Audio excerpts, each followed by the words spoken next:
Hello, hello. Can you guys hear me okay? Hearing you loud and clear, my friend. Loud and clear. Can you hear me well? Yeah, I can hear you. I can hear everybody well. Fantastic. Sometimes X spaces have been rugging me lately, so I appreciate you guys letting me know. But hey, everybody, you know what time it is, and you know who it is. It's Guru here. I'm with obviously the Earn Alliance team and many other incredible speakers up here to talk about some awesome details. This is Web3 community, Web3 gaming communities specifically, and we have some big brains up here to talk about exactly what Web3 gaming community building is like, some of the challenges, tips, and exactly everything that you might need to know to understand and maybe even build your own communities. So let me get things started really quick here. First things first, it's me, it's Guru. We've got the Earn Alliance page here. If you guys have not yet, make sure that you, of course, give the Earn Alliance page a follow. We have so many exciting things happening, including a couple of launches and some badge mints that are happening with some of our amazing speakers that we have up here on stage. And then, of course, we have with me, we have a couple of awesome people up here. So I'm going to give you guys a very short introduction, but then I'm going to let you all introduce yourselves more thoroughly because you can do it significantly better than I can. But of course, we got Amit, we got Tomer, and we actually have Juan from House of Boxing here as well. So Amit and Tomer, I know I have you guys here from the Cryptomon team. And then, of course, and I apologize if I mispronounce, you guys can feel free to correct me here. But of course, we also have the House of Boxing team here as well. And I'm really excited to talk about Web3 gaming communities with you guys and just hear a little bit more about how you are actually building and some of the challenges or some of the advice that you have from your time building. And maybe as well, we might get a few more people up here potentially, because of course, this is going to be a conversational space. So if we do see anybody else who maybe wants to come up and speak later, guys, just give us a moment to go through and get some introductions in, and then we'll have you guys up for some questions and joining in on the conversation here. But I'm going to take it, or I'm going to let you guys take it away because, as I said, I really want to hear a little bit more of a thorough introduction from everybody that I just lightly introduced. So, why don't we start with you, Amit? Amit, tell us a little bit about yourself. I'd love to hear a little bit about you and then maybe just your experience and what you do in Web3, and then give us a little bit of info about Cryptomon, please. Sure. So thank you, first of all, for having me and having us as a brand, and also I'm sure that Tomer will say it as well. I'm Amit Peled. I'm the Chief Strategy Officer of Pink Moon Studios, formerly Cryptomon. I've been in the Web3 space ever since, I think, March 2014. So we're kind of early, not early enough to be considered OG, at least in my eyes, but rather early in the space. I invested in Bitcoin. At that time, I was a professional poker player, and Bitcoin was a great tool for me to transfer funds overseas. I was also studying economics at the time. So it really met my, let's say, my overall perspective on the economics market and the concept of privacy and ownership and so on and so forth. I started investing in the space in 14. In 2017, I started advising in the space in the first bull market. I considered the first bull market as I don't consider the 13 one to be an actual one. I worked in the industry. I advised several companies, worked in some of them. I was a token architect of one company and a product manager in another. And since then, I invested very early on in Axie Infinity in 2018. And at least in my eyes, that was one of the best utilities for NFTs. I was always an avid gamer, a competitive gamer in many games, and at least in my eyes, it was a significant pain point of not being able to actually own the assets that you're generating in the games that you're playing. So basically, you're monetizing your time, but you don't have any way of actually monetizing it at the end once you want to leave the game, right? So in the past, in Web2 games, you only had the ability of selling your whole account if you wanted to liquidate everything you created. You didn't really have the ability of an open marketplace where you can interact and transact your assets with others. So at least to me, that was the best use case for NFTs. But when I was investing in Axie Infinity, I thought about the fact that I want to understand how I can bring and bridge Web2 gaming into Web3. In order to do that, I needed to work in the Web2 industry. So I joined a company called Playtica It's a New York Stock Exchange traded casual gaming giant. It has around 7 to 10 games in the top 100 in the App Store, in the US App Store. It's a company that generates over $1 billion in revenue per year, and I decided to take a product marketing role in that company. I worked there for a year and a half, continuing to manage a portfolio of others in the crypto space, basically living a double life. And after a year and a half, I decided that it's enough. I wanted to build my own thing in the Web3 gaming industry, and then we had Cryptomon in May of 2021. Wow, that is quite the story, can I say? And I've just got to appreciate exactly how professional you've taken your steps through the Web3 space. I've been here not quite as long as you, but I got started with Web3 gaming back in 2020, as well Axie Infinity. And I've met a lot of people who were definitely DGen first and DGen second. It seems a lot more like you tried to balance that, Web3 experience that people like to refer to as degeneracy with a lot more of a professional aptitude. So I have a lot of respect for that, Amit, and it's an absolute pleasure to have you up here. I can't wait to hear some of your opinions on Web3 gaming communities and how that's evolving, how you guys are approaching it.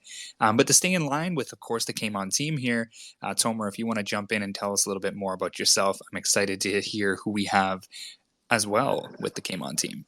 Hey guys, my name is Tomer. Thank you for having me.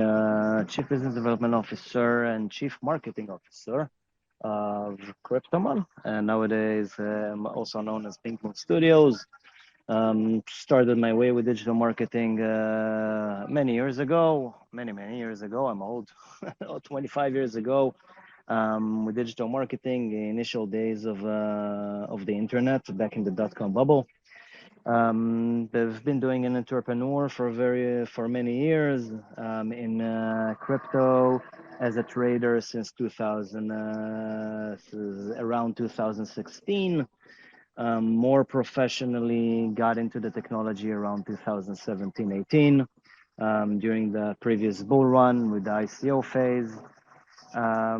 That's it. Then I joined Cryptomon. I'm shortening it not to take too much of your time. Joined Cryptomon. I started as their angel investor during their seed round, the pre-IDO, and then I joined as a chief marketing officer. I've been building the communities almost from scratch on all channels for Cryptomon. Writing for Forbes, mainly about business development.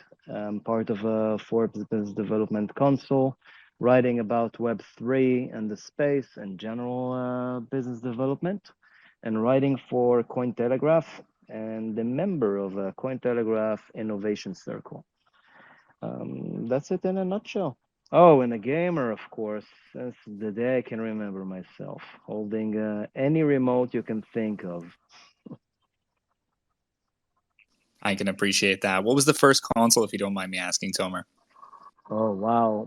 My first console was an Atari. I think like most of the world. Very ancient one. And there's one that, do you guys, I'm not sure if you know what Commodore is, but it was like something very ancient that I got when I was very young. Didn't even know how to play a news. I only saw it in photos. I was that small to understand what's going on there. So I'd say first one is Atari, and been holding remote since then. And by the way, the day I got an iPhone, the day I got my first iPhone, when I looked at this thing, I said, "Oh my God, this can be any button in the world."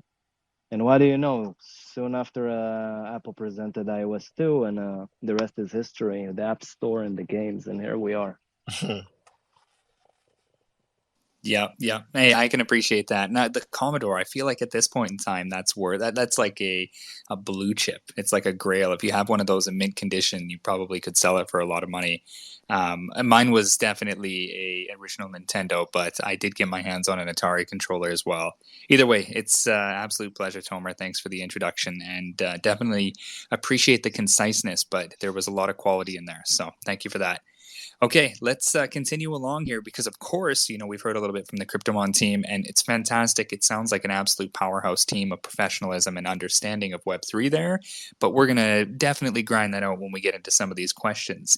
Before we do that, though, I want to hear from, I believe it's either Juan or Joan here from the House of Boxing team. Feel free to correct me on that, but I'd like to hear a little bit more about you, my friend. Take the stage.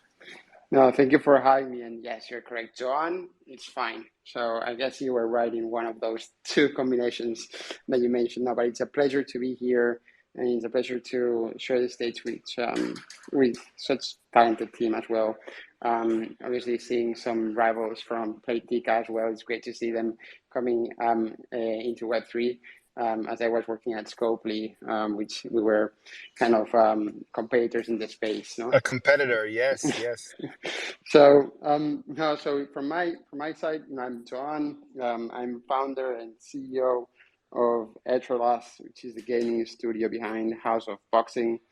As a background, engineer as a background, but started my career in finance, JP Morgan investment banking team, and then worked in private equity for a bit, and then decided to leave that boring world into something that I felt very passionate about, and I already kind of hinted, no, which is gaming, no? And I decided to join the Scopely team when they raised their 700 million round to effectively have them grow organically and inorganically. So either acquiring new gaming studios or penetrating into new verticals to help them grow, no? And so as part of that role is where I became the lead person in the company, leading the way into blockchain gaming.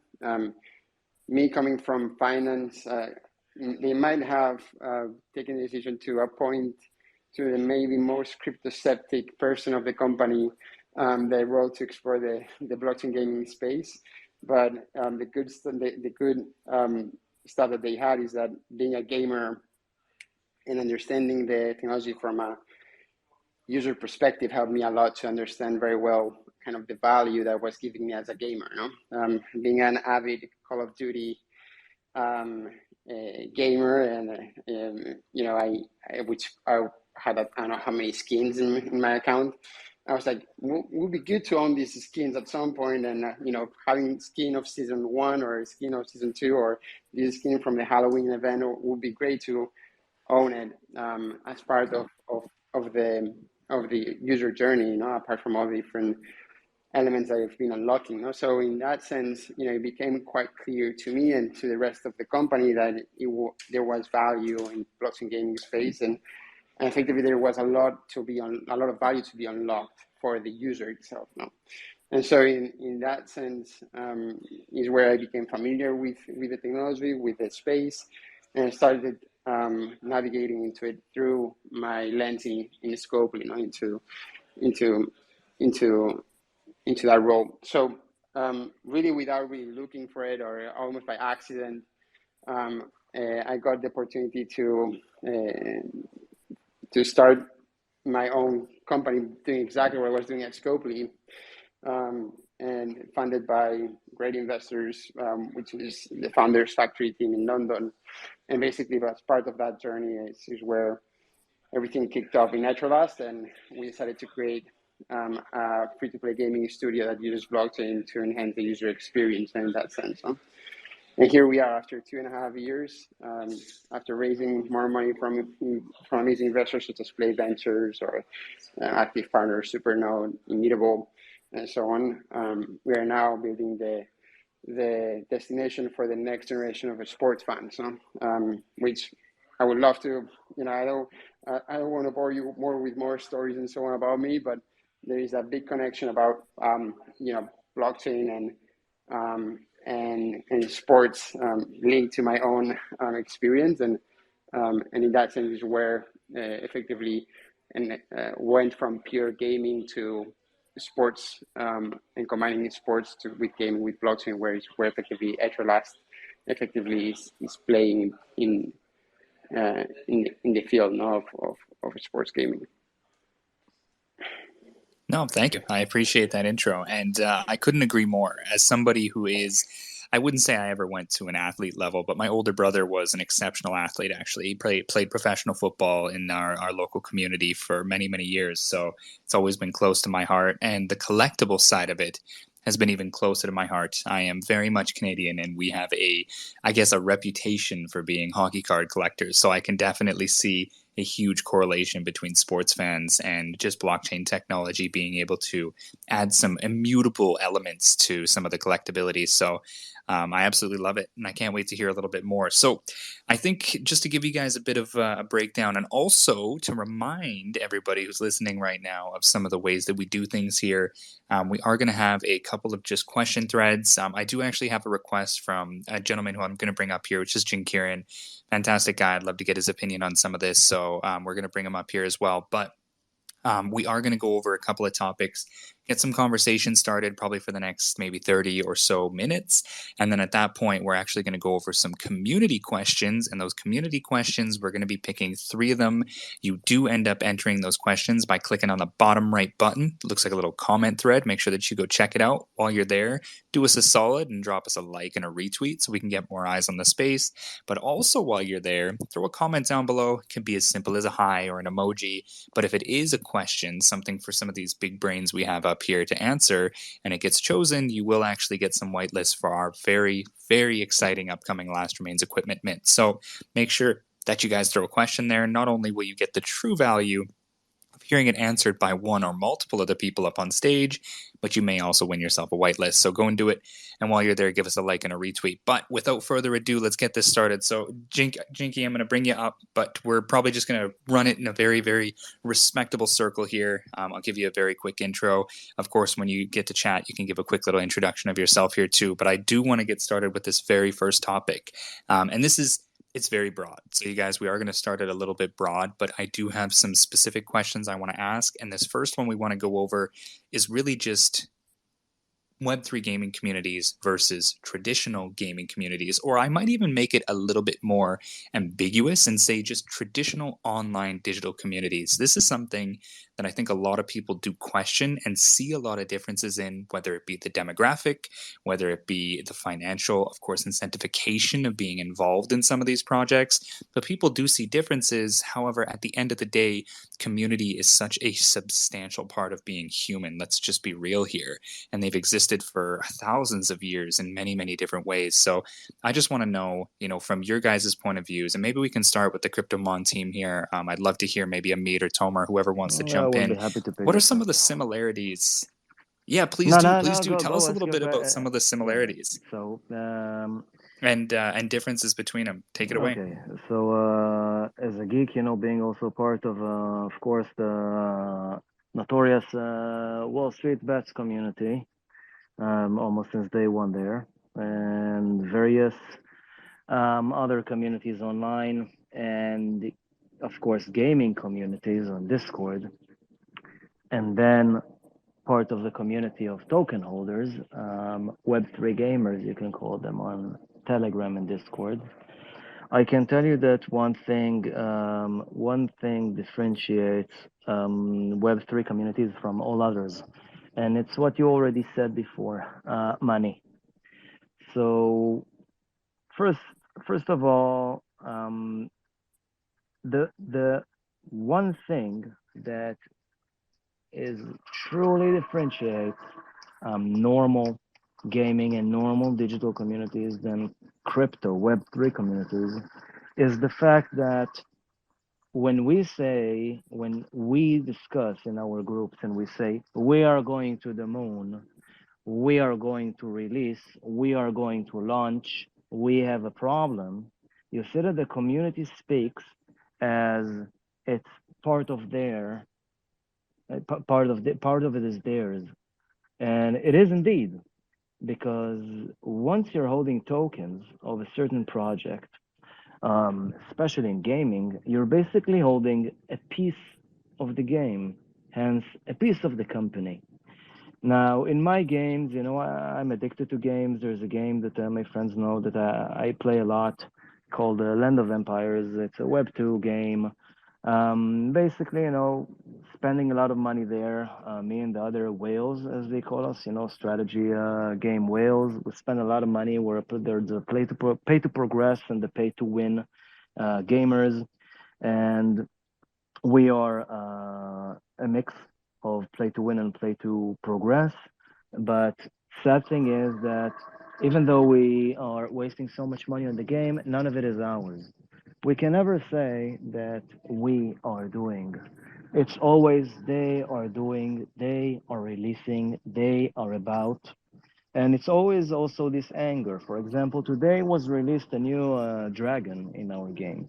Now, they always release like this new toy that eventually will cost you $300 $400 to fully maximize all of his abilities.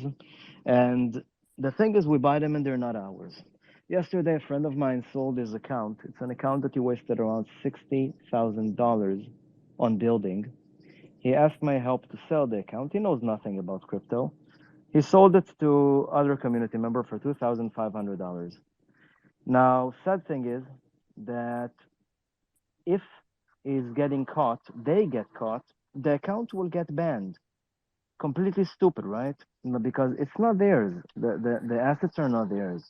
So when you create a Web3 gaming community, basically each and every one of the community members is an active holder of a piece of the game.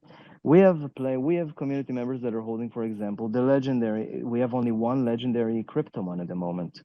If this guy will never log into the game once it will be able to play with it, this legendary cryptomon will never be part of the game. It will never appear there.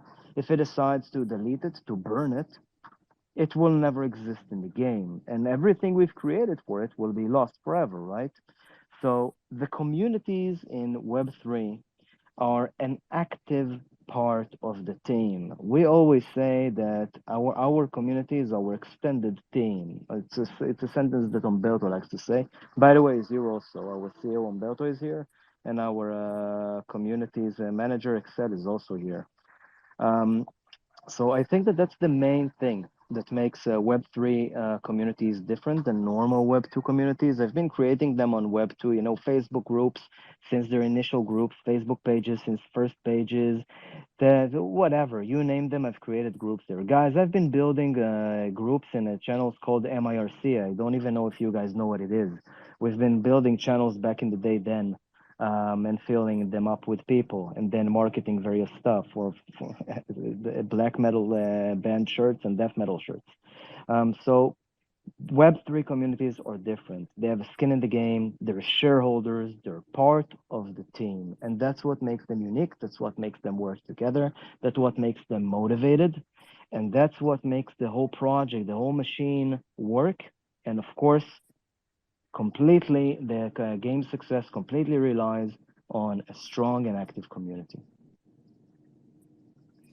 That sounds like a very bullish sentiment towards it, but a lot of experience that comes behind it.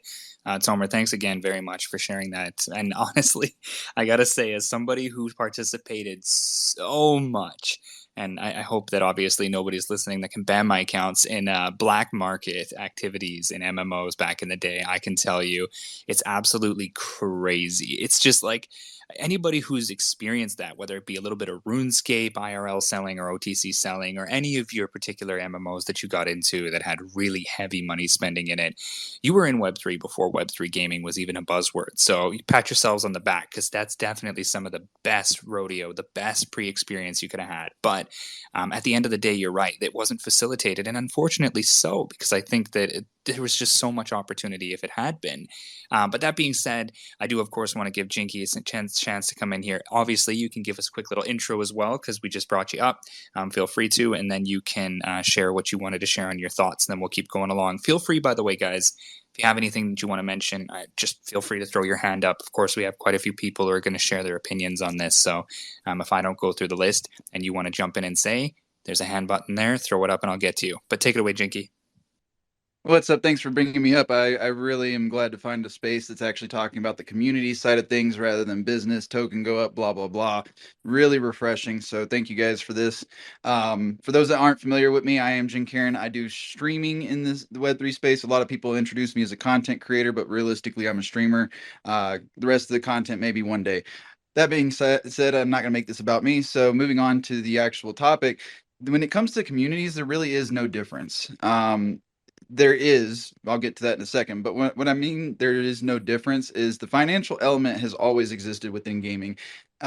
Whether it be real world trading, in-game trading, doesn't matter. So like, for example, my gaming Discord, we actually had a subsection where we were trading stocks outside of, playing games. We were talking stocks. So it really just depends on the community you join, and what their focus or what they want to do with the community is kind of how they're going to operate. So when I moved into Web3, the initial changes that I saw weren't necessarily from the community itself. Like, the behaviors and everything is still the same. People still want to buy into games. People still want to play games together, and that's all great. The biggest difference that I've noticed is the communities are much more international in Web3. And that comes because when we're thinking Web 2, for example, in World of Warcraft, I have oceanic servers, I have US servers, I have European servers, and that segregates these communities. So you're not going to see me as an American engaging with the European audience simply because I'm not playing on their servers. I have no access to play with them. It doesn't make any sense for me to engage. In Web3, we don't have that barrier. Most of these games, if not every single game I've played so far, have servers that are open to the whole world, and it encourages you to engage and interact with people from other parts of the world. So I feel like that's the biggest difference, is now you have to factor in language barriers, you have to factor in time availability between players. Like, if I get together with my World of Warcraft guild every week to raid, we're all expecting to raid at the same time. But in Web3, if, for example, let's say I want to play big time with somebody, I usually have to take off work or schedule a specific time, or maybe somebody across the world has to wake up at like 2 a.m. to join me. There's so many additional barriers that we run into because of that international element. But I also love it because it exposes me as some ignorant, uneducated American to other cultures and how other people behave and interact with these games. And it gives me new experiences within these communities that I would have gotten otherwise. So there's a lot of benefits here to Web3. But outside of that, to me, it's all gaming, right? I'm looking for people to game with, and that's what these communities provide. So it works.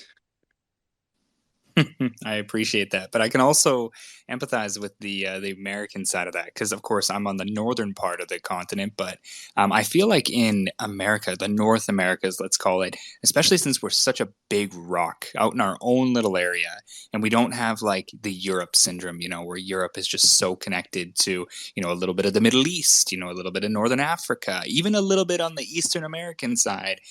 Some of my European friends are actually more used to internationalism in their communities and their games, whereas us, I have the same vibe, especially living in the center of the rock for most of my life. It was just always American, right? My first experience with an MMO getting me in touch with, ironically enough, a lot of people in Egypt in this game. It was very interesting. Egypt, and then a lot of people in Asia. It was a culture shock to me. But I do see that being a much bigger thing in, of course, Web3 gaming. I still think, though, it is such a big difference now, that, and not always on a positive side, sometimes on a negative side, that we do also have people having a financial stake in things now. There's a very, very well known phrase that goes, sometimes you have too many chefs in the kitchen. And sometimes I do see that come into play in Web3 gaming, because it's like everybody who bought an asset off the floor is suddenly a chef, or in this case, a game dev, and they really want to make sure that what their opinion is on how you develop this game. And I can say that as somebody who is currently developing a game. No flame to my community. I love you guys. I'm just saying, not everybody has built as many games as some of the people who are working on the game. So make sure you keep that in perspective. But let's throw it back to Tomer here, and then maybe I'd like to hear potentially from the host of Boxing Team afterwards. So Tomer, take it away if you have a response, and then we'll probably keep going. Very quickly. So very quickly respond about this. So regarding the games, I really think that it depends on what you play, because if you're doing raids, I'm the guy that wakes up at 3 a.m. because that's reset time, UTC time. I wake at 3 a.m. to do various tasks in my game. I have alarms. My wife hates me. There's another room in the house, that I sleep alone during these days, and they know. So I won't get kicked out of the house, waking up, so I won't wake up three small children. Um, and I really think that it depends on what you play.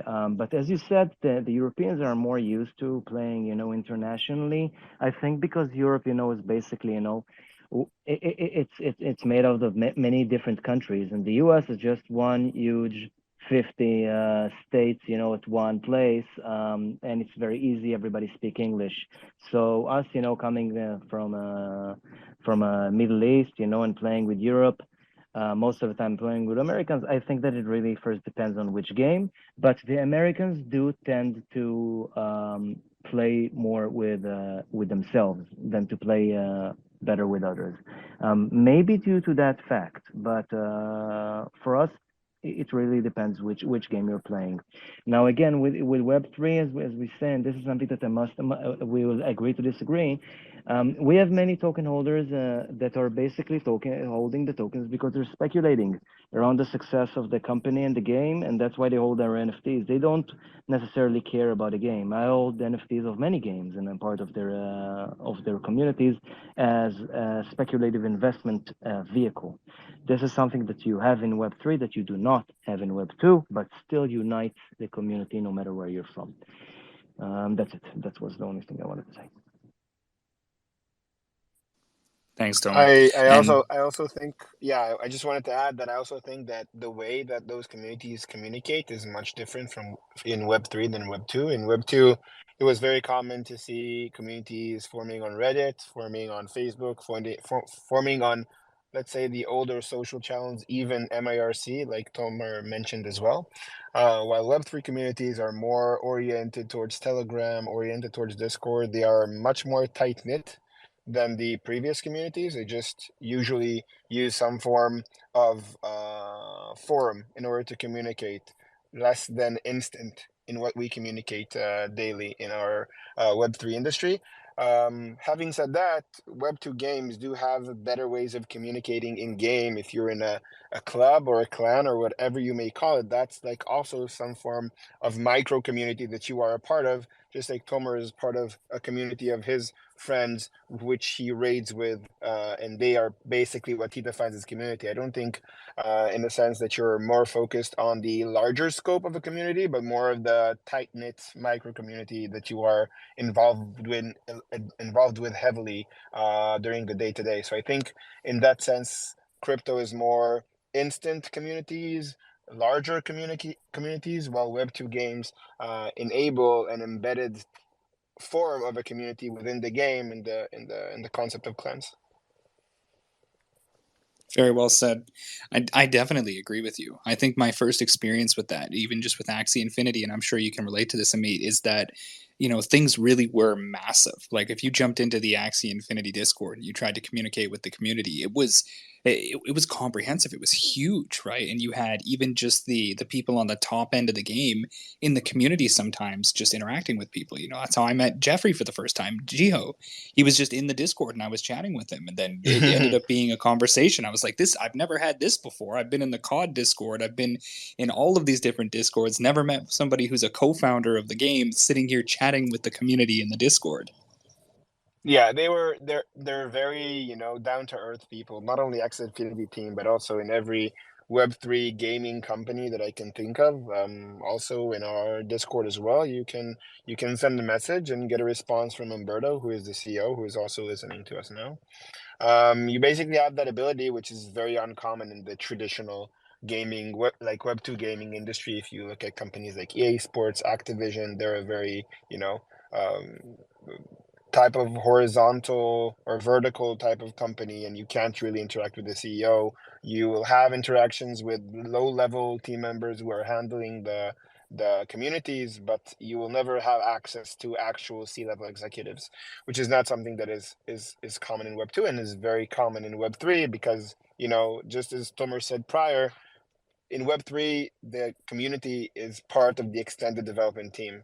We understand that building a game is not building it to ourselves. We're building it towards a community who will hopefully like it. In order for them to like it, they need to have some form of, decision-making process, to feel as though they were involved in the process. And also it makes them much more engaged with the project in general, because most Web3 gaming projects not only have a game, they also have a token or any form of currency, and they want to keep their communities involved in that way as well. So I think that, at least for us, when we started Cryptomon in May of 2021, Umberto was always sending the first sketches of the NFTs and the eggs to our Discord channel and letting the community members participate in polls in order for them to choose which types of Cryptomons, which sketch is the best one, or the one that they prefer their Cryptomon, their future Cryptomon to be. Furthermore, when we did our first NFT drop, we didn't do a standard whitelist like they did in the NFT craze. That was much earlier than that, and we basically decided that we'll be distributing the NFTs to active community members. So the more engaged you were as a community member, the more likely you were to get an NFT, the better in terms of rarity the NFT was. And this was our focus from the get-go, because we understood that if we want to build a game, and contrary to Web2 gaming companies that can produce, I don't know if you know the figure, but usually 1 out of 10 games is a success. So it's very difficult in a Web3 gaming indie company concept build 10 games and to get one of them to succeed. You basically need to, let's say, maximize the odds of you succeeding by engaging your community and understanding what they really want, what they really like. Because if I would try to create a game that I think is amazing, it doesn't mean that the other people will think it's amazing as well, right? So we believe in the concept of like hive mind, so to speak, and giving the choice to the users themselves, because they'll be the one that actually engage with the game on a day-to-day basis. And today I can say that, for example, we do have internal QA, but we run a lot of our QA through our tester squad. It's 150 community members. Again, a tight-knit community within our community, a micro community, so to speak. And they are the ones testing the game, different OSs, different devices.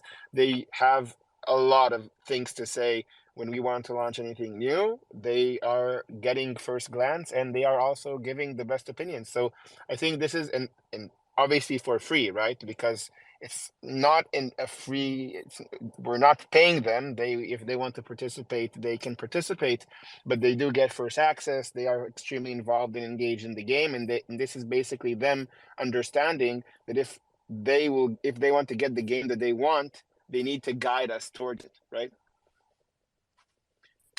Yep, couldn't agree more. And honestly, I've got to say, there's so much value in some of the things that you've said to me. So thank you once again for sharing that, especially from your point of view. For I sure. think, and obviously you can speak on this, or anybody who has a point on this.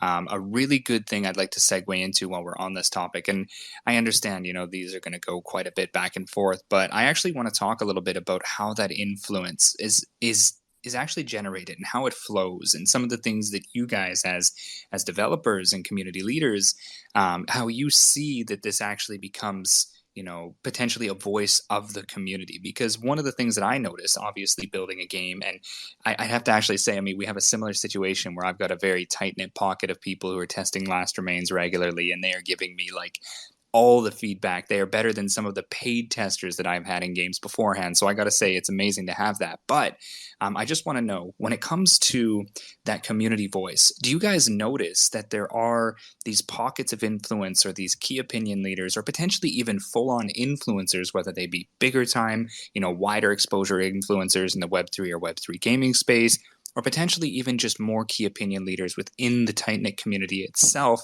Do you guys notice that this has a very big impact on how the community voice is developed? Do you see that there are people who tend to have a very strong and appreciated and respected voice, share their opinion on different things, whether it be game development, tokenomics, economic state, etc.? I'd love to hear you guys' feedback on that. How do you see that having an impact? Is it a big impact? Is it not? Do you guys like it? Do you not? Do you moderate it? And potentially, have you had any issues or seen any issues with it? I don't know if Juan, you'd like to jump in and chat on the House of Boxing team, you're welcome to. If not, Tomer, Amit, Jinky, go ahead. Hey, Juan, take the stage. I see you on mute. Yeah, no, like ultimately, and the way we see, like internally, the way we see communities or our community, we don't really like to distinguish between, I know that there is a distinguishment, right? But we don't like to distinguish between, Web 2 or Web 3 communities, right? Ultimately, what you have is a community. And when you are building a game, naturally you're gonna have a great community if you have a great product, right? And the reason why there are communities already out there, even without Web3, is because there are great games that people love to play. This space was downloaded via spacesdown.com. Visit to download your spaces today. And love to spend time on, resources on, share with friends, play with friends, right? And see it like in every single game that us as a gamers love, we share with friends, right? So gaming for us means social, right? It's a natural part of gaming, right? And so there is a natural element of building those communities when you have a great product. The good thing that Web3 has allowed us to have is not build in a dark room, and being able to early on speak with a community that has a vested interest in the success of the game, either because you have sold like an early NFT drop or have released some elements of the game early, so people get vested interest, right? Like ultimately, like think about it. It's almost like it's a natural behavior from humans that we care about things that we have skin on the game. Meaning, for example, where is the most used app that we come month after month after month, year after year after year? Maybe it's your bank account app, right? It's because you have your net worth there. It's where you have your money there, right?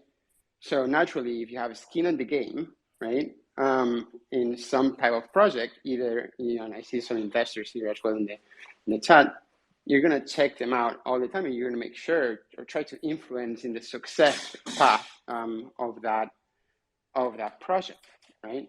And so Web3 allows you to have that vested interest and have that ownership element early on, right?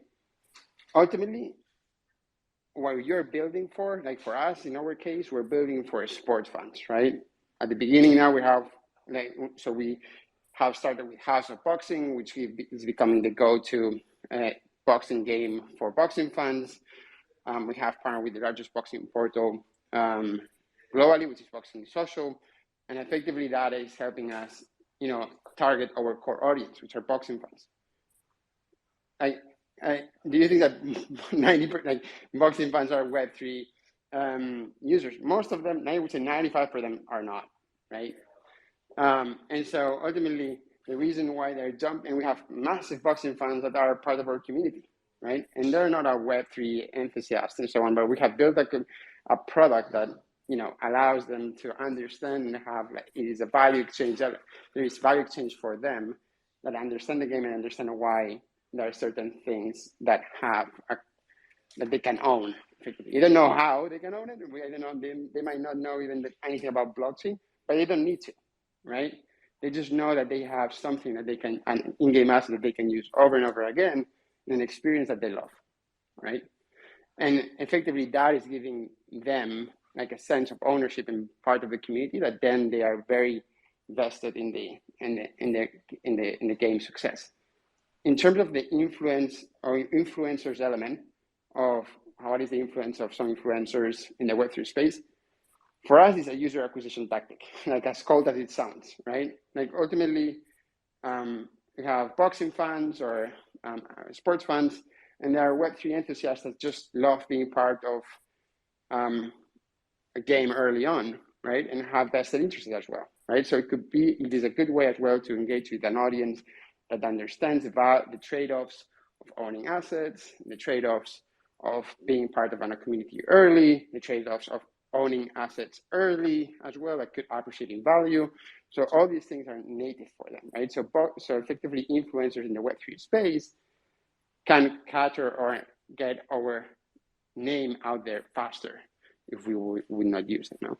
And that's why we love our alliance, it helps us penetrate into this community of Web3 enthusiasts, which might not be sport fans, but they know and they understand the value of digital assets in a game. That even in our case, we have massive collectible value because of we have assets of Mike Tyson, of Tyson Fury, of boxing legends that effectively have value for ultimately the boxing fans audience as well. No? Thank you. I appreciate that. And I think you bring up a big point, by the way, about boxing fans not being into Web3. I think if they were into Web3 after everything that Mayweather has done, they probably left. Let's be real. But either way, I appreciate your take on it. And on the influence side of things, it sounds like you definitely appreciate it. Like you see the value in it. I think a lot of people do. You know, influencers. This is how they monetize themselves primarily, whether they're streamers, content creators, etc. So I do definitely appreciate that. Now, I do have a feeling we might end up pushing a little bit over the 1 hour point, guys. So if at any point you obviously have to go, just let me know. But I do want to continue going along here. I don't know if Amit or Tomer or Jinky, you guys had anything to say on the influence side. If you Something do, very feel small, free. something very small that was Take it away, something Tomer. very small that was touched here briefly, and I would like to again. It also connects to the other subject that we discussed before. I'm sure that some of you guys are also trading stocks. So when you guys usually go to the stock market, especially if you're you're a newbie, or let's say you're not a professional trader, right? That looks at the graph and now swing trading or day trading. When you're looking to invest in something, you usually invest in stuff you use and you believe in, right? You all go and you buy Google because you all use Google or have Android devices. You all go and buy Apple because you have an iPhone, you have an iPad, you know, you have a MacBook, you know what this company can do. You go and you buy a Microsoft because you're using Office you're using Office at your office. You're using Windows servers. You grow up on Windows, even if you're a Mac user today. You will be buying Netflix, etc., etc., etc. You understand where I'm going with this. Now, in addition, you will go and you'll probably buy McDonald's, and you might be, you know, if you like a little bit of stuff that is related to the army, that you will buy Lockheed Martin, and you will buy Boeing because you know that the planes are big and expensive. So generally, you're going to hold and to buy some kind of an asset, a part of a company that you believe in, that you relate to, and that usually you use their product. Now, going back to the holding of assets in Web3 communities and being part of the team, when you buy an asset, before playing a game, before seeing a game, you basically said, I believe in the team, I believe in their capabilities, I believe in the concept, and I want to be a part of it. And then when you hold something, you become part of that thing, part of that belief. When you buy Google stocks, you will keep on using Google and you will keep on using Android. When you buy Apple stock, you usually will continue using MacBooks. And you will promote MacBooks and iPhones to your friends. Naturally, you do it because you have, as you said, skin in the game. So again, going back to the difference and also to influencers. When you have vested tokens for long-term vesting for influencers that are part of your team, part of the game, for example, you give them a long-term interest in the success of the project and the success of the community, the success of the game. Unlike most games, guys, I wouldn't buy EA Sports stocks before even playing a EA Sports game, right? I also wouldn't buy EA Sports stocks and then go and tell them how to create Call of Duty 20, right? I would usually buy something after it has been created. On Web3, after they've created something, excuse me. In Web3, it's a little bit different. Here we invest and we buy assets and hold assets of something that we didn't create yet. So tokenization of digital assets is basically going now with you're coming with your white paper and saying, this is my vision of creating a game. These are the people that are going to create it. If you think it's cool, give me your money and become part of it. Because stocks are very difficult, what we do is we basically sell game assets and the in-game tokens to the community. We are selling them assets of our creation before we create it, with a promise that it will become a huge success and these will be worth more. So although we can try and take out from the equation the financial aspect and say that gamers communities are communities and it's different, still, guys, they will always have skin in the game. I'm sure that our Web2 users, we are also engaging with Web2 users who are off-chain players. I'm sure that their participation in our communities will be completely different than the Web3s. Time will tell if we're right or wrong because we presented the Web2 during the bear market. But that was my 2 cents about it. Maybe it was $20, not 2 cents, but that was it. Well, we'll see. All I can say is I'll never forget the time I bought my first stock, and it was when I got into building computers. And thankfully, even to this day, it's probably my best performing. That was NVIDIA. I can definitely also say that even though I still use Apple products, I have sold my Apple stock because it just does not perform well enough for me. I'd rather have it sitting in ETH. But either way, I agree with you, and I appreciate the insight here, Tomer. Is fantastic. I definitely do agree with you on the psychology that goes behind a lot of people's decision to support things, especially when it comes financially. Now, I feel like, Jinky, I saw your hand up. If you want to jump in, feel free. You can mention one more thing. Otherwise, I think actually we might jump into some of the community questions because we got some good questions, and I'd love to be able to hit some of them. So, if there's anything you want to say, Jinky, go ahead. I'm going to take a look at these questions. Otherwise, we're going to jump into questions in just a moment here. I was just going to say, when it comes to community influence on games, it really depends on the project and kind of listening to the feedback and what that feedback will impact. My personal experience, now this is just my personal experience, people who hold assets, they hold tokens, etc., they generally are going to try to focus on things that'll improve whatever they hold or whatever they own, right? Whereas the free player, they're genuinely wanting the game to improve. So I think both your holders and the free players have merit and should have a voice in the direction of the game. But ultimately, it's going to be up to the project what's going to benefit their game versus benefit the players directly, like financially. So I definitely fully believe that community influence should be involved. I mean, we can look at Call of Duty as a perfect example of what happens when you ignore the community for many years. The last few releases haven't fared nearly as well. They've had a lot of lashback from both casual and pro players. Whereas the new Call of Duty, this recent beta, you're seeing all the pro players like, yeah, Call of Duty's back. Like, they listened. Everything we asked for has changed. And I got a feeling this is going to be one banger of a Call of Duty now. So you got to listen to your community because at the end of the day, business talk, real business talk, they are your consumer. If you aggravate your entire community and you think you know what's best, like EA does, you tend to upset and lose your business model, because without those players, you're gonna, I mean, at the end of the day, you need players for your game to thrive. So they definitely need to have influence, whether they're spending or not, but it's up to the developers to determine where they have influence and how much influence goes into it. Because at the end of the day, developers are artists. This is their baby, it's their project, and I as a gamer understand that. Not every game needs to be catered to me specifically, right? Maybe I don't like Dark Souls, so I go play Call of Duty. Maybe I don't like Battlefield, so I go play Halo. Like, everybody's got preferences. At the end of the day, gamers also need to recognize maybe a game's just not for you. Pushing for those changes may not be beneficial for that game you're playing. You may need to go play a different game. So it's a two-way street on the influence side. Gamers that have to recognize where it's actually beneficial for the game that they're playing. Developers need to realize when it's beneficial to the game itself and not necessarily people's wallets. Well said. Well said. I like that actually, where you mentioned that, it's so hard for gamers to be self aware of this. So it's definitely easier said than done. But there's sometimes a game is just not for you, right?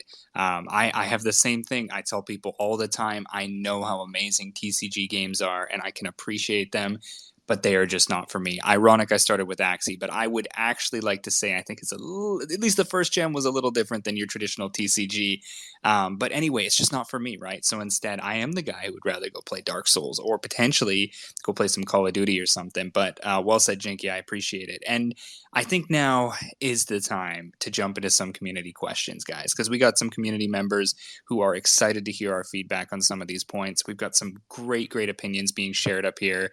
The way we'll do this just so everybody knows is I'm going to answer or I'm going to bring up and I will ask the question, and then I'll pretty much let you guys maybe just throw your hand up or unmute if you want to try and talk on it. If there's two of you guys, I understand we're probably respectful enough to give somebody the opportunity to speak, so I'll just let it go. Just whoever wants to answer it, feel free to. And we probably won't have everybody answer it, but if you do have an answer on top of what is said or you want to jump in, just throw your hand up and we'll get to you after somebody finishes. But the very first question here, and it's a great question. I think this is something everybody wants to know more information on, especially for people who are aspiring devs or potentially aspiring investors. And that comes from Ayano, actually a very long-term member of the Earn Alliance community. He asks, should a project build community first or its project all about first? What do you think? And he says project all about, but I think he means in general the product, or what is being delivered, which is primarily the product first. And he says, what do you think is the best pre-course on this specific scenario? Which I think is essentially, is it black and white? Is it gray? What do you guys think? Do you guys think a community should come first? I see two hands up here. I don't know who threw it up first. If it was Jinky or Amit. Amit, we haven't heard you for a while, so Jinky, I'm going to let Amit take it first, and then you can jump in afterwards. So Amit, take it away. Sure. Thank you so much, Jinky. If you have anything to add, I'll be more than happy to hear your opinion as well. I think that in a sense, it's what you said. If it's not white, it's not black, it's not gray. I completely agree with that, because it's very dependent on what you're exactly building. So for example, if you're building a layer one, or you're building a security project, infrastructure project, you're building a DeFi protocol, you're building a gaming company, it's very dependent on what product you're building to answer this question.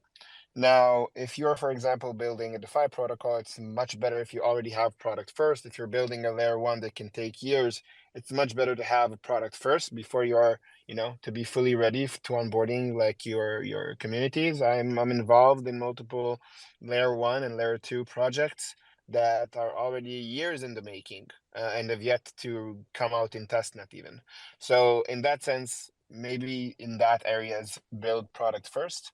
But I think that in gaming specifically, because it mostly relates to what we discussed earlier, in the beginning of what I define as the bull market of 2021, or let's say end of 2020, is that you were mostly focused on building a community first. You prove worth with your community. And that was at a time that communities were much more engaged than they are today. We had many retail investors who were FOMOing in and being fully immersed within their communities. And that's where we found that, you can bring the most value if you build a project or build a product while you're interacting with your community and choosing what are the next steps. And then it's interesting later when the bull market sort of matures at the end of 2021 or even the early 2022, you saw more existing gaming companies with existing products in the Web2 industry with DAO metrics or engagement metrics from the Web2 industry, and then they are starting to migrate into Web3, building a Web3 economy, building an in-game currency that is tradable as a token. And that's what you saw at that time. So in that instance, because they were, let's say, late to the party, so to speak, they were more focused on bringing in a product that made them stand out in comparison to their competitors who didn't have a product yet but had communities. So that was their leverage on building those communities.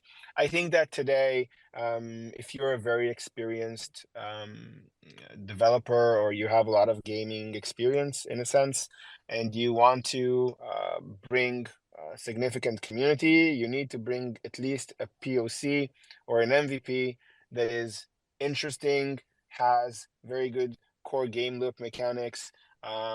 Meta should be nice as well, but even as a concept, you need to have like the first core game loop already out, sharing it with your potential community. If they think that it's an interesting concept, then they'll join in, and then you can continue building alongside them, as Tomer said, like your extended development team.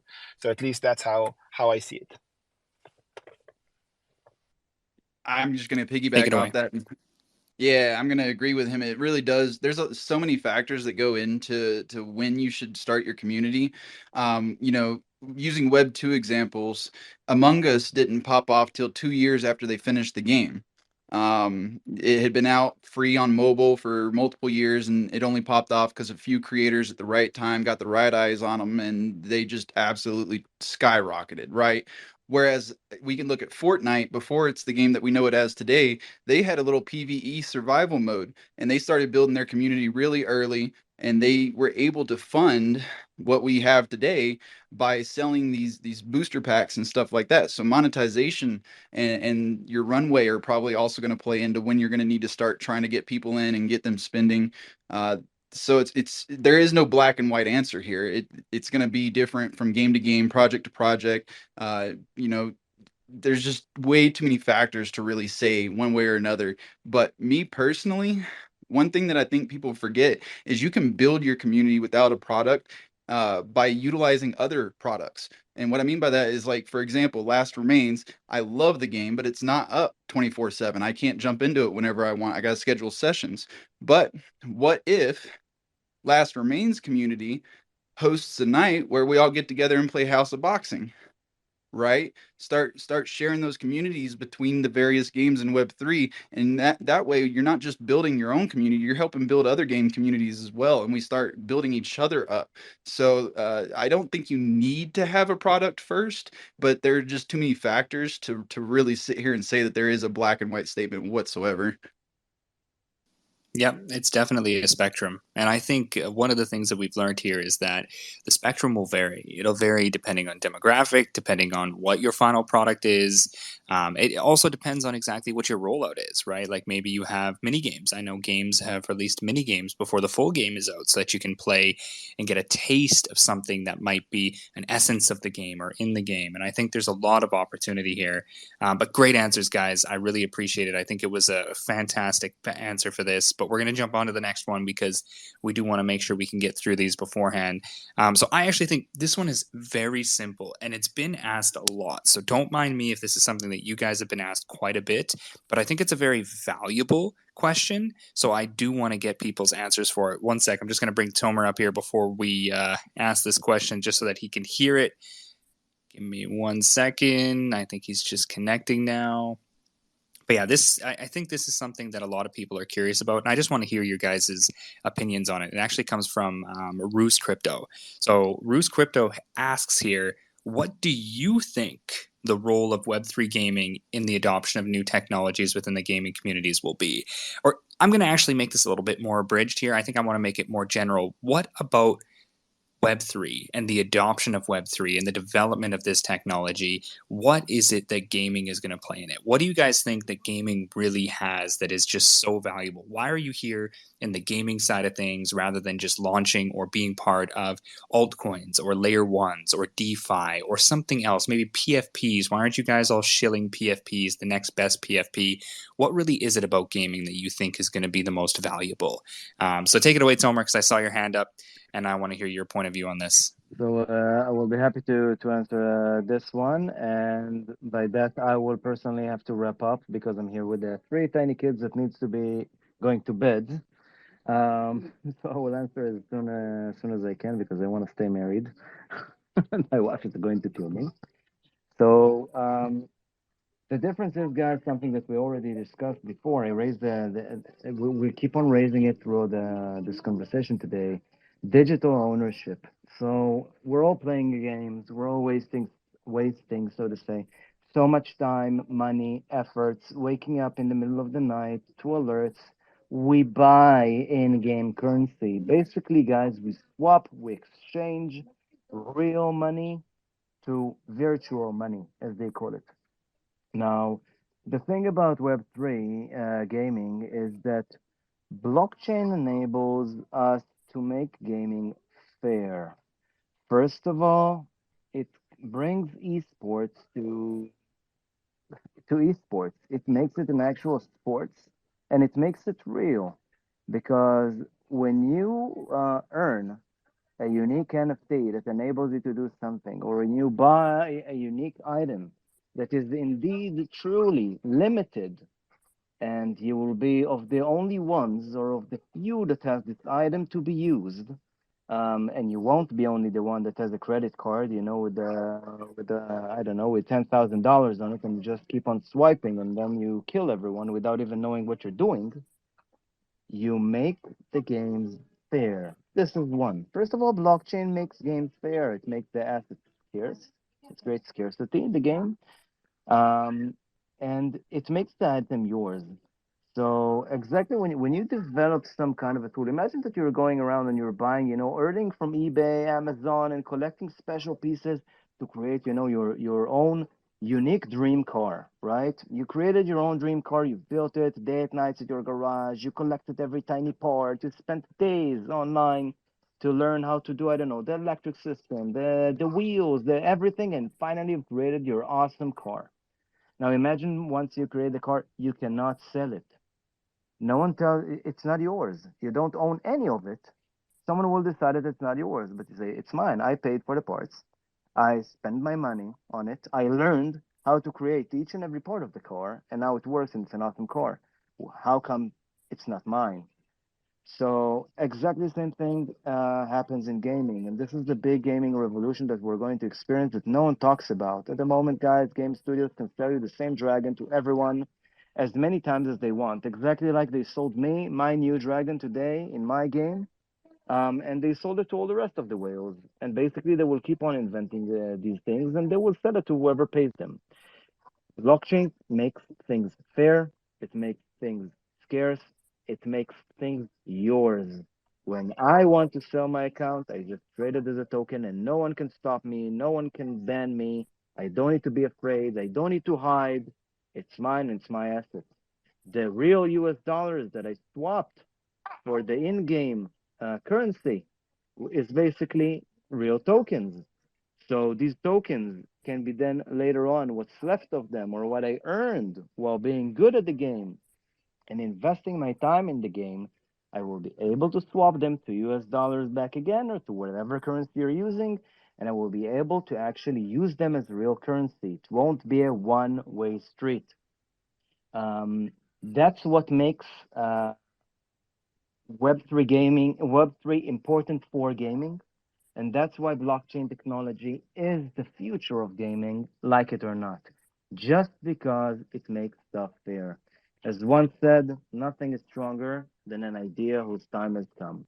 And all of us who grew with the remote in our hand knows that this thing is just right, makes everything fair, and it makes things real. This is the final layer that we needed in order to connect our real world to the second virtual world that we live in, being that we live in every day, be it in games. Well said, Tomer. And with that, I feel like we're losing you to the wife, but that's okay because happy wife equals happy life. And that means we're going to see you building more games in the future. So thank you very much for being a part of this. I really appreciate your feedback on it. We got one final question left. And honestly, thank you guys, and thank it's you going to for be a having great me. question anyway.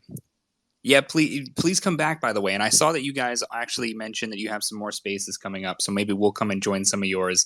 If you guys haven't, before he leaves here, make sure that you jump onto Tomer's profile and drop him a follow, because I'm sure this is the kind of guy you want to be following in this space. Thank you again, Tomer. Thank you Much love, so and much have a for great night. having me, guys. Thank you so much, and sorry leaving you guys. Thank you all. Take care.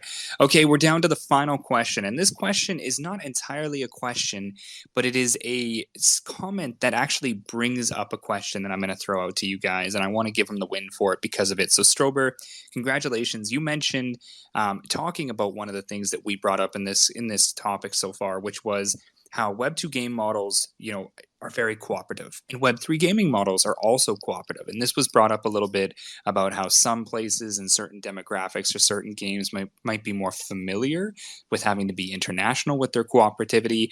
But I do know that at the end of the day, the fact that Web3 gaming is very international, we have a huge demographic, very heavily in the Southeastern Asian district, but obviously growing across the world, and player liquidity is quite scarce. I actually want to ask the masterminds up here, some of the big brains up here, what do you guys think, or do you have any advice on how we can help to solve this problem of people not actually having enough, or games not having enough people playing their game potentially at the same time, at the right times. Maybe it's a matter of not being able to activate demographics correctly. Who knows what it is? But when you want to have a game that has cooperative elements to it, like my own game, Last Remains, we want to have lobbies full of 20 to 30 people, maybe even 50 playing this BR. But that's a huge challenge when we have games full of that amount of people regularly playing at regular times. So yes, I want to know, what do you guys think about this? Any advice? What are you doing to try and combat this, to make sure that your game is going to have enough player liquidity when the time comes? Amit, take it away. I'd love to hear what you have to say on this. Let Jin do it first. We both raised our hands. He'll start and I'll finish. So the big thing for me is right now, a lot of gamers just look at NFTs as skins, and they want to know why. Why should they come over to Web3 and buy over here versus using the skins that they've been buying for years and years? And it's up to us, like in general, not me as creator, not you guys as game developers, but us as Web3 as a whole, to find a way to educate and promote this in a manner that will be received by the masses, right? One of the biggest hurdles, though, personally, that I've encountered when it comes to getting people into these games is a lot of them are gated.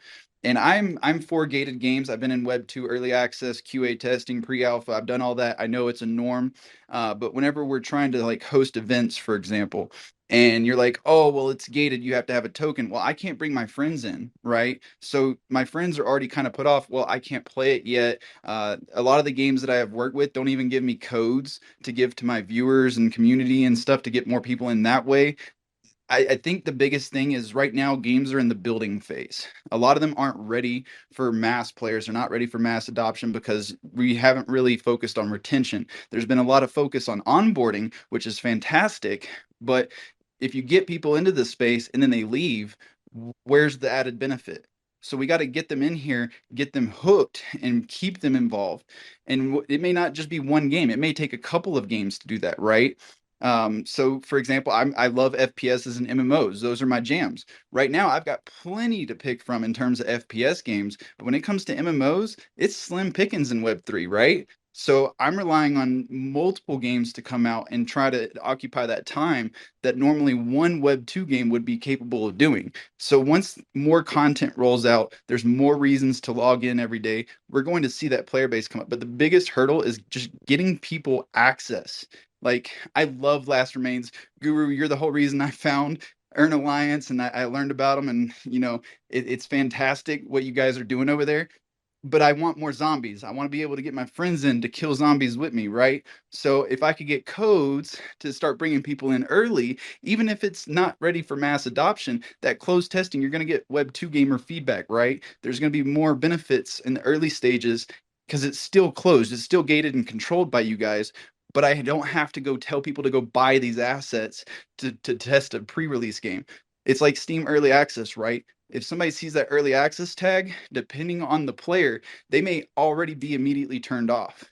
They may not want to jump into an early access game, not at a price point. But if you tell them you can jump in for free, all of a sudden the mentality changes. It's like, oh, well, I don't got to spend money to try this early access game. I can just jump in and give my feedback, right? So there's a few different ways to go about it, but honestly, I think the biggest hurdle is games just aren't there yet. We're going to see a couple more years of development, building, content rollouts, balance changes. I know people hate that word because that means usually NFTs get adjusted and they don't like what they bought being changed, but it's a part of gaming, right? You can't have overpowered stuff in Web3. I think that's why a lot of games stick to skins and try to keep it safe, but not all do. So, anyway, that's a whole different topic. Basically, get people in without having to spend, get them hooked, make them want to support your game. And I got a feeling that doing so, you'll even convert your free players into spenders if they enjoy the game enough. But you got to get them through the door and hook them in first. So first of all, I'll follow up with what you say and then give context to what we're doing in Cryptomon. I think that when we launched Cryptomon, the idea we had in mind is first of all putting community first and letting community, as we said, being the extended development team and giving them the opportunity to express their opinion regarding game development. But on top of that, we always tried to bridge the gap between Web 2 and Web 3 and trying to make Web 3 more accessible because in a sense, Web3 as a concept has what I call let's call it an IQ barrier, right? Not really IQ barrier, but the tech barrier. That is, you need to understand. And I'm looking at standard Web2 participants. They need to understand what a cryptocurrency is. They need to understand how to operate a crypto wallet. What are the different crypto wallets? What are the different networks? What's an NFT? What's a token? And trying to understand all of these while trying to just play a game is extremely off-putting. So we put premier focus on trying to understand how we can leverage Web 2 and bringing it into Web 3 and providing you with the, let's call it the seamless Web 3 experience that is unnoticeable to you as a Web 2 actor or Web 2 user. So at least in what we've done in April, we launched until April, we were, as you describe it, a gated game. Basically, you needed to own an NFT in order to play the game, and it was basically our bottleneck because our focus is not only providing value to our community, is also being able to grow our community. And if we're limited by tens of thousands of NFTs that users are holding onto and are not willing to sell, then we can't really grow our game, even if we have breeding involved, right? So in April, we actually launched our synthetic NFTs, which is basically starter cryptomons that are lower in strength in comparison to the regular NFTs that you're able to purchase within our on-chain NFT marketplace in our um, uh, website. But in a sense, you also have the opportunity of experiencing the game, improving your attributes of the 4 starter cryptomons that you are receiving, and then later on, if you feel as though this is a game that you want to commit to, so to speak, after you maybe even made some on-chain purchases with your Cayman token or made purchases with your credit card or whatever it may be, you will be able to transfer all the progress that you already did with your starter NFTs and transact them into an NFT that you purchase. So basically, you have the ability of playing the game without making any form of payment because you also have daily bonus loot boxes. You also are able to accumulate assets when you're completing quests within the game or within story challenge. But in a sense, you also have the ability to play completely free. And as you said, I think that if you try to provide early access and you're making users commit to making a payment or any form of payment, or you're creating any sort of gate to your game, you're basically are counterproductive. So for now, for example, we're now during our Woktober month. Wok is World of Kujaya. That's the new game that we're launching. It's an open world MMORPG that is currently in development. Genesis is our first, let's call it strategy turn-based game that we already launched over a year ago. But now we're on the precipice of launching our open world MMORPG. It's currently in alpha. And the end of October of this month, in the entire marketing event that we're doing, is the launch of the community preview, basically enabling a select few from the whitelisted individuals to actually play the game, obviously for free. If you open a Cryptomon account on our hub, on our trainer hub, and you whitelist for the game itself, for the community preview that started on 30th, then you're able to play the game. So for example, if you are an influencer or a key opinion leader, we are able to provide you whitelist spots for your community, and you can share it with all of them, and then they'll be able to participate only because you enable them to participate as well.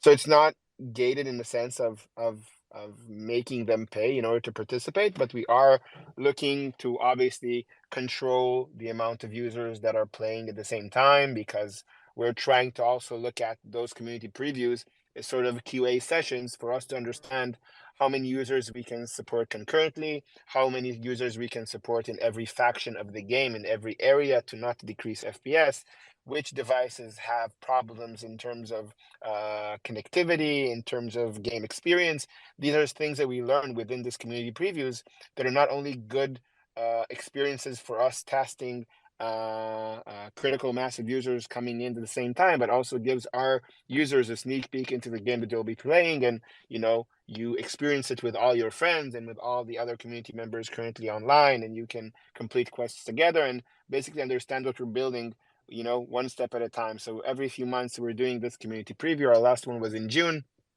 And now we're doing one at the end of October. So everyone here, you're all more than welcome to open an account on our hub. And Jane will be more than happy to discuss in private if you want to provide some whitelist spots for your community. We completely understand the concept of the problematic concept of gated communities, and we're trying to offset that as much as possible. We believe Web3 gaming should be free for all, in a sense, enable everyone to join, because Web3 gaming experiences cannot compete with the Web2 gaming experiences of EA Sports and Epic Games and Blizzard. And it's understandable because those companies work for tens of years with teams of hundreds, even thousands of people, with budgets that are, as someone who worked in the Web2 gaming industry, is endless budgets. And we're trying to compete with that as indie gaming companies. So I think, in a sense, our strength is the fact that we leverage the community aspect of gaming, but also providing more access and more value to the users that actually choose us, in comparison to the large conglomerates that are not putting the user first. Well, all I gotta say is I'll take one of those access codes as well, Amit. But For sure, for real, for sure. We're starting our whitelist on the 20th. I'm definitely going to be a part of it. Trust me. I'm really, really appreciating what you guys are putting together. And I just got to say, absolutely love the brand language, the quality of design, and everything you guys are working on over at the Cryptomon team. So shout out. Can't wait to come and give it a try myself. I'll definitely be touching base with you guys in the Telegram and making sure that I keep up with that. But hey, everybody, with that said, we are going to wrap this space up. Usually these go for about an hour. Ryan, I hope that it's not too late for you. Thank you for staying up and hosting it with us on the Earn Alliance Twitter. It is a little bit late for me too, and I have a brand new puppy in my life, so I'm sure he'll wake me up at like 6 in the morning anyway. But for everybody who was here speaking with us, thank you guys for making the time. This was fantastic. It is recorded as well, so if you want to go back and you want to grab any clips, you want to share anything, you want to send this space, feel free to. There was a lot of great information, great advice, and just fantastic conversations that were going on between everybody who was a part of it. So shout out, of course, to the Cryptomon team, Amit, and of course, Tomer is not around anymore, but he was here. You guys can also see the Cryptomon page a little bit lower below. You can see that nice bright K. Make sure that you guys drop them a follow. Another shout out to the House of Boxing team here. Joanne, thank you for coming to join us. If you guys have not yet, go and drop them a follow as well. Keep up to date with what they're doing. They are helping to innovate and pioneer the space as far as crypto gaming in sport gaming goes. And of course, thank you as well, Jinky, for jumping up here. I always like hearing your opinion on this stuff. You're very candid, you're very smart, and I will definitely be having more chats with you in the near future about some of the advancements and access that we have going on with Last Remains, because we want to get all of your fellow gamers in and give them a chance to give us feedback on it. But all right, you guys, I am done speaking for now. I hope you enjoyed the space. Everyone else, you can say goodbye, and we are going to drop into some music. Thank you all. Until next time. Thank you so much, everyone. Have a great rest of the day.